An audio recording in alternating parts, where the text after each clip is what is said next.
কুষ্টিয়ায় ৪৭ battalion BGP পৃথক পৃথক অভিযানে বিপুল পরিমাণ ভারতীয় নিষিদ্ধ মাদক আটক করেছে।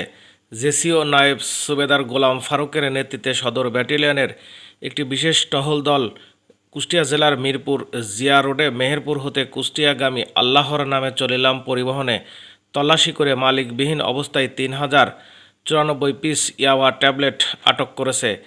এছাড়া ভারত বাংলাদেশ সীমান্তবর্তী আশ্রয়ণ বিওপির দায়িত্বপূর্ণ এলাকা হতে ভারতীয় ১০০ গ্রাম হেরোইন ও ৯ বোতল ফেন্সিডিল, শেওড়াতলা বিওপির এলাকা হতে ভারতীয় ১০০ গ্রাম হেরোইন সহ ১০০ পিস সিনেগ্রা ট্যাবলেট আটক করেছে। আটককৃত মাদক দ্রব্য মূল্যের সর্বমোট বাজার মূল্য ১৩,৬১,৮০০ টাকা। কুষ্টিয়া ৪৭ বিজিপির অধিনায়ক লেফটেন্যান্ট কর্নেল মাহবুব মোর্শেদ রহমান পিএসসি এই তথ্য নিশ্চিত করেন।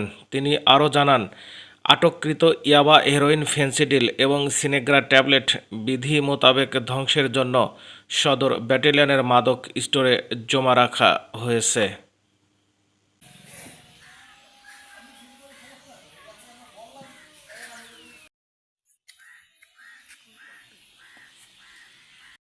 অস্ত্রের সামনে